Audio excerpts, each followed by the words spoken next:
Hello, I'm Skylar for Tyler Tech Tips, your host, and today we're going to be discussing whether or not you should have a VM XP for retro gaming or if you should salvage an old box and put XP on it. And we're going to talk about the advantages and disadvantages of both.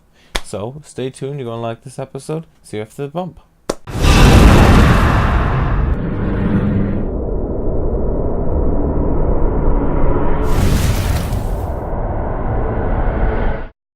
Okay, so starting out, we have this Dell XPS it's from 2009. It's an older case and it's an older motherboard and processor. It's a i7 Linfield. But if we open her up, we can. There we go. Alright, so taking a look on the inside, we find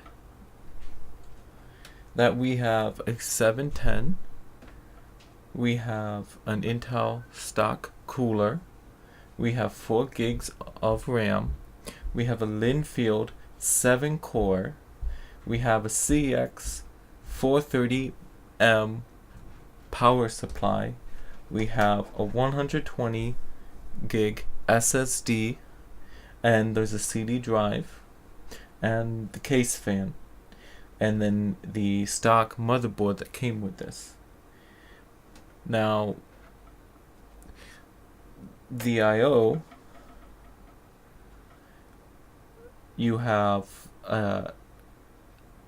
SPDIF out, we have an eSATA, a DVI and an HDMI.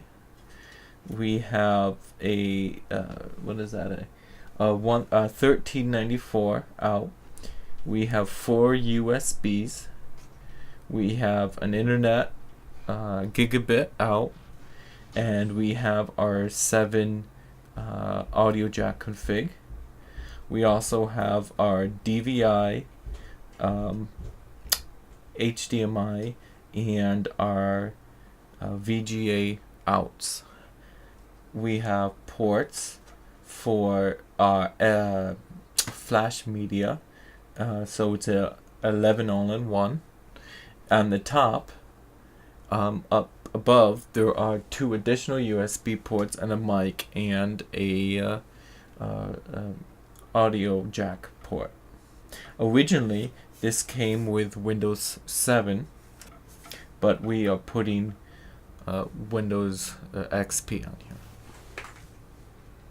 So why don't we start this thing up and we'll show you what's on inside.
So you just saw some games running under Windows XP, Fallout, Portal, Half-Life, Jedi Knight Dark Forces 2.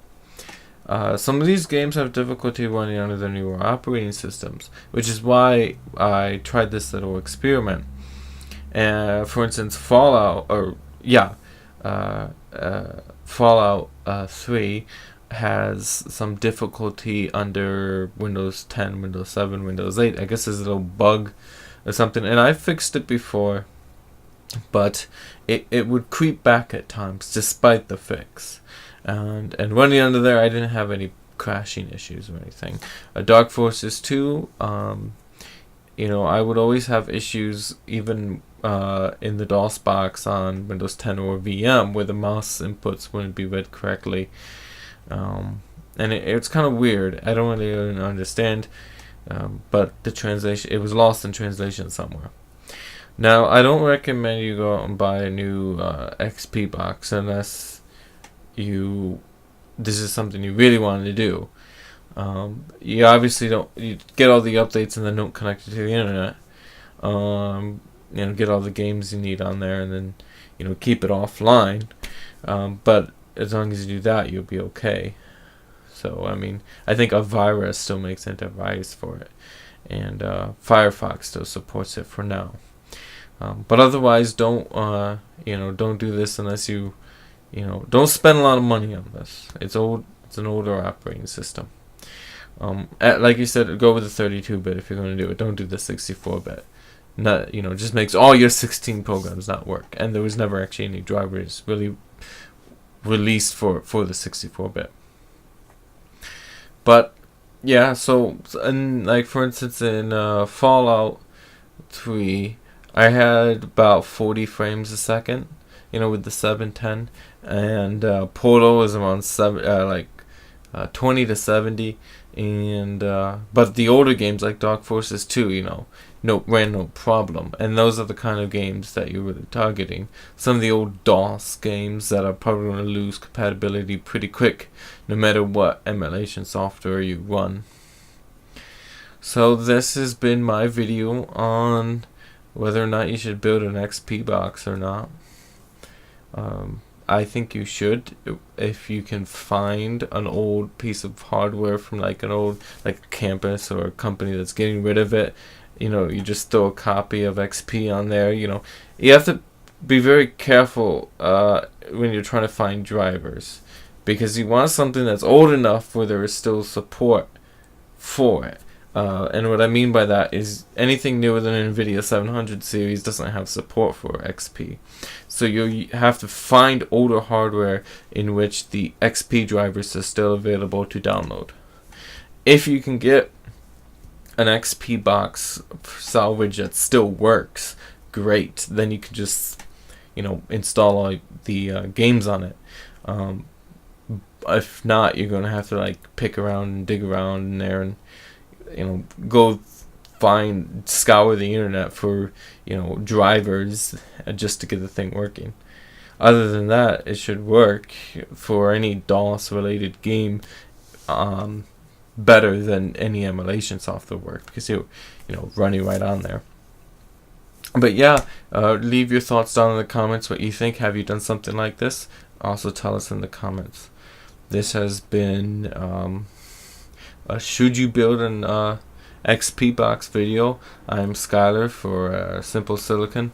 That's a new name now because I wanted to. But yeah, see you in the next episode. Have a great day. Enjoy.